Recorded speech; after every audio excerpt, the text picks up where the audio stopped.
잠언의 말씀의 후반부는 쪽자문이라고도 합니다. 그러니까 어떤 큰 그림을 그려서 가는 게 아니라 우리의 일상 속에서 겪게 되는 다양한 문제라든지 다양한 삶의 지혜를 이렇게 짧게 넣어서 강조를 하고 있는데요.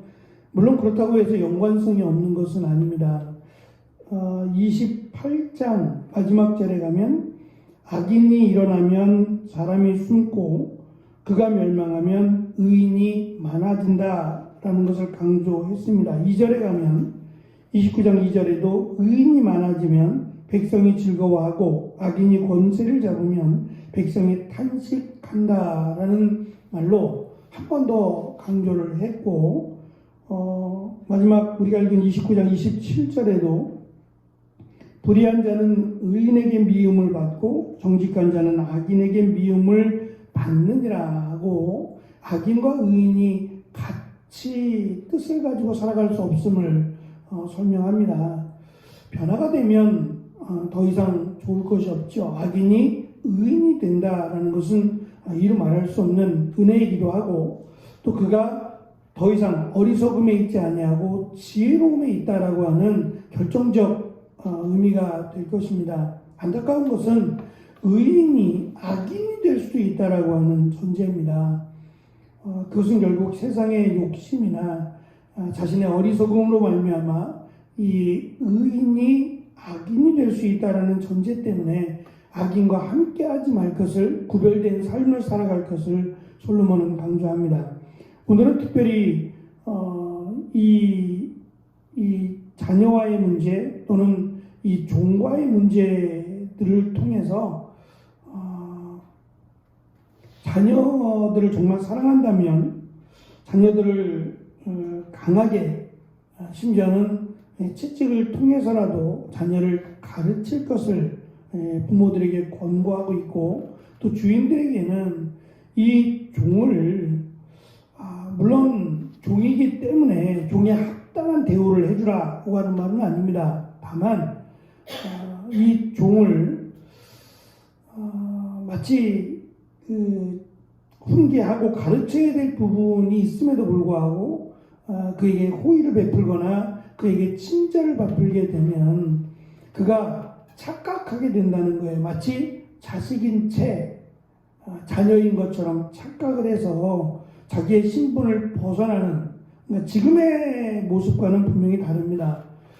지금의 사회 구조와는 분명히 다르기 때문에 그 부분은 우리가 이해를 하고 말씀을 살펴야 될 것이라고 생각합니다. 종이라고 하는 것은 이스라엘에게 있어서 같은 믿음의 백성들을 의미하지 않습니다. 믿음의 형제자매, 그러니까 같은 아브라함의 자손으로서의 형제자매는 비록 내가 사업이 망하거나 어려움을 겪는다고 해서 종의 신분은 되지 않습니다. 일을 맡아 할 수는 있지만 종으로서의 신분은 되지 않습니다. 이 종이라는 얘기는 결국 이스라엘 백성이 아닌 다른 민족일 경우에 해당되는 일입니다. 그들을 양자로 삼는다? 글쎄 그것은 흔하지 않은 일이었던 것 같아요. 구약 성경에서 그들을 양자로 삼는 일은 다른 나라에서는 있을 수 있었지만 이스라엘 백성들 안에서는 양자로 삼는 일은 흔치 않았던 일인 것 같아요. 그러니까 그 종된 다른 이스라엘 백성이 아닌 다른 신분을 가진 그들이 자녀인 채 한다는 얘기는 이게 주인으로서 어리석은 일 또 밀어낸 행동으로밖에는 보여줄 수 없는 겁니다. 왜냐하면 아브라함의 자손 또는 아브라함의 혈통이라고 하는 것을 굉장히 귀하게 생각을 해왔기 때문에 아브라함의 혈통이 아닌 다른 사람을 자녀로 받아들인다는 것은 쉽지 않은 일입니다. 그런데 그 종이 주인을 무시하고 주인을 업신여기는 주인이 너무 사람이 좋다 보니까 업신여겨서 마치 자신이 자식인 채 하게 된다라는 말로 무시하라는 말이 아니라 그에게 합당한 그런 가르침과 또 교훈을 해야 된다라는 것을 강조하는 내용입니다. 15절과 17절은 가정에 대한 내용이고 16절과 18절은 사회에 대한 내용입니다. 자식을 징계하지 않는 부모는 큰 낭패를 볼 것이고 나중에 자식이 부모를 무시하게 될 것이다 라는 것을 강조하고 19절부터 23절은 종에 대한 부분입니다. 종을 통제함에 있어서 엄격하게 다스려야 함을 강조합니다. 24절은 도둑과 친구가 되지 말 것을, 25, 26절은 오직 여호와만을 의지할 것을 강조합니다. 결정적 이유는 사람의 일의 작정이라고 설명하는 이 계획과 이루어지는 모든 것들은 하나님께로 말미암기 때문이라는 거죠. 이 내용과 같이 연결해서 보면 이 도둑과 친구가 되지 말라는 것은 불의한 자들을 의미합니다. 하나님을 의지하지 않고 사람을 의지할 때 그 의지하는 이유가 그 사람을 통해서 내가 이루고자 하는 것을, 내가 원하는 것을 이루기 위함이죠. 그가 가진 힘, 그가 가진 부를 통해서 자신의 목적을 이루기 위해서 애를 쓰는 경우를 설명하는데요. 그럴지라도 그 뜻이, 그 꿈이 이루어지지 않는다는 겁니다. 왜냐하면 그는 도둑이기 때문이죠. 다른 사람의 것을 갈취해서 빼앗거나 또는 하나님의 것을 취하는 경우를 의미합니다. 하나님은 결코 그들을 돕지 않으실 것이다 라고 하는 점에서 오직 여호와를 의지하며 사람을 의지하지 말 것을 강조합니다. 결론에 해당되는 27절은 결정적인 겁니다. 악인과 의인은 함께 같은 길을 걸어가지 않는다는 거예요. 의인의 길이 따로 있고 악인의 길이 따로 있다는 거죠. 마치 그들의 삶이 다르다라는 것을 강조하므로 의인이 악인의 길을 가지 말 것을 솔로몬은 강조합니다. 결국 내가 가는 길, 또 내가 가는 삶이 하나님이 보시기에 어떠한 길인가를 놓고 보면 정확하리라고 생각합니다. 세상은 성공과 실패의 길을 이야기합니다. 어떻게 하면 성공할 것인지, 어떻게 하면 실패할 것인지에 관심을 가지고 또 그 부분을 이루고자 애를 씁니다. 하지만 성경은 솔로몬을 비롯해서 성공과 실패의 길이라고 말하지 않습니다.